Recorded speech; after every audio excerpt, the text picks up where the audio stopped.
అందరికీ నమస్కారం అండి. ప్రస్తుతం మనం వచ్చేసి టమాటో తోటలో ఉన్నాము. ఇక్కడ చూసుకుంటే ఐరన్ డెఫిషియన్సీ కనిపిస్తుంది. అంటే ఇది మైక్రోన్యూట్రియంట్స్ లోపం అనమాట. అంటే సూక్ష్మ పోషకాలు. ఫార్మర్ మేజర్గా ఇచ్చేది ఏంటంటే ఎన్పీకే ఎక్కువ ఇస్తుంటాడు, వాటి మీద ఫోకస్ ఉంటుంది తప్ప మైక్రోన్యూట్రియంట్స్ అంత ఫోకస్ పెట్టాడు ఫార్మర్. సో ఎప్పుడైతే మనకు వాటర్ ఎక్కువ పెట్టడం వల్ల మనకు లీచింగ్ జరగడం వల్ల మనకు ఐరన్ డెఫిషియన్సీ అయినా జింక్ డెఫిషియన్సీ ఎక్కువ కనిపిస్తుంటుంది. సో ఈ టైంలో మనం ఏం చేయాలంటే వెలాగ్రో వాళ్ళది ఫెలిన్ ఉంది.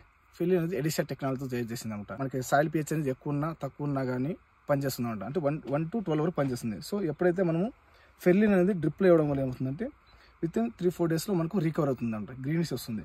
అదే కొంతమంది అడుగుతారు ఈడిటీ ఐరన్ వదులుకోవచ్చు కదా అని. ఈడిటీ ఐరన్ అనేది ఓన్లీ 8 వరకే పిహెచ్, సాయిల్ పిహెచ్ 8 వరకే వర్క్ చేస్తుంది.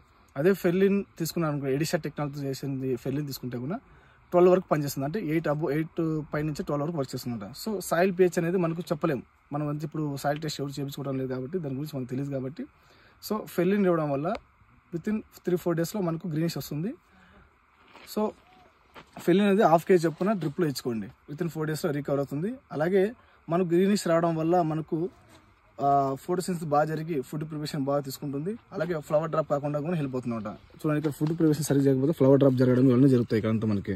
సో ఫ్లవర్ డ్రాప్ కాకుండా దానికి బాగా ఫ్రూట్ బాగా సైజు రావాలంటే కూడా ఫెలిన్ ఇవ్వడం వల్ల ఏంటంటే తోట అనేది గ్రీనిష్ వస్తుంది. గ్రీనిష్ రావడం వల్ల ఫుడ్ ప్రిపరేషన్ బాగా తీసుకొని తొందరగా మొక్క అనేది బాగా యాక్టివ్గా ఉంటుంది మనకు.